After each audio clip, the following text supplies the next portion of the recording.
Tchou! Bonjour à tous, c'est GLG et je vous salue, bienvenue pour votre JT du Geek EV, toujours en mode électrique. Et aujourd'hui, on s'attaque à une affaire brûlante en Chine, le scandale du capot carbone factice sur la Xiaomi SU7 Ultra. Une pièce vendue 42 000 yuan, soit environ 5 800 €, hors taxe bien évidemment, qui pourrait bien ne servir, à rien du tout, si ce n'est être en carbone.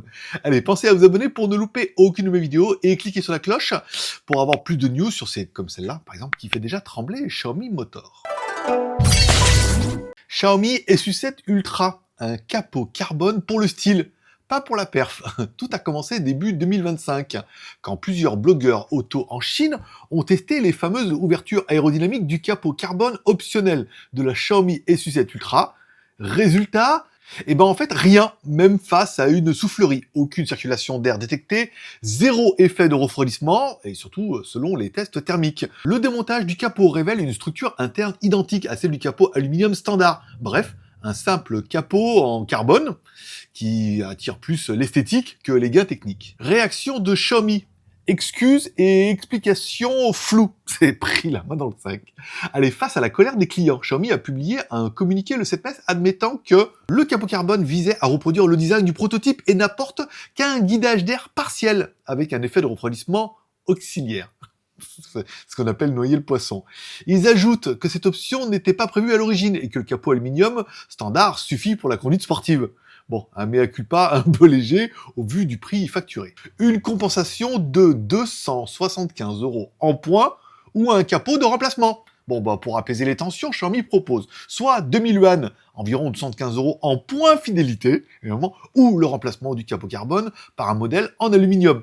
Mais beaucoup de clients ne s'en contentent pas. Plus de 400 propriétaires et acheteurs de SU7 Ultra se sont rassemblés pour exiger un remboursement total ou préparer un recours collectif. Vers un procès, Xiaomi accusé de publicité mensongère, car la colère ne retombe pas. Certains clients accusent la marque de publicité trompeuse et invoquent la loi chinoise sur la publicité mensongère. Un précédent comme dans Avatar, qui montre que les constructeurs peuvent être obligés de prouver publiquement leur affirmation technique. Une cagnotte de 3000 yuan par plaignant, environ 415 €, aurait été constituée pour lancer une procédure judiciaire coordonnée. C'est-à-dire que les mecs, ils se cotisent, ils disent on va tenter une action en justice.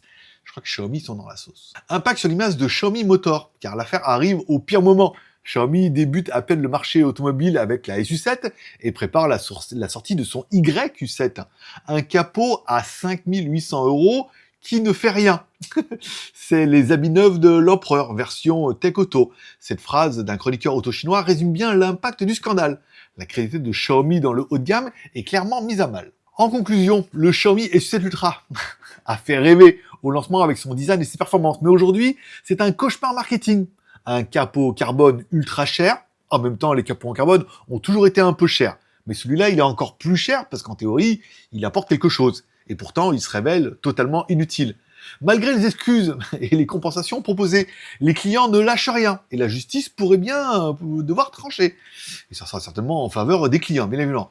Et vous, que pensez-vous de ces affaires? Fausses promesses ou erreurs de jeunesse? Dites-moi ça directement dans les commentaires. Merci de laisser un like ou un dislike car tous les pouces sont permis, de vous abonner et de cliquer sur la cloche si ce n'est pas encore fait pour ne pas louper ma prochaine vidéo. Et en attendant, je vous rappelle que vous retrouverez mes news tous les jours sur mon site jtgeek.com.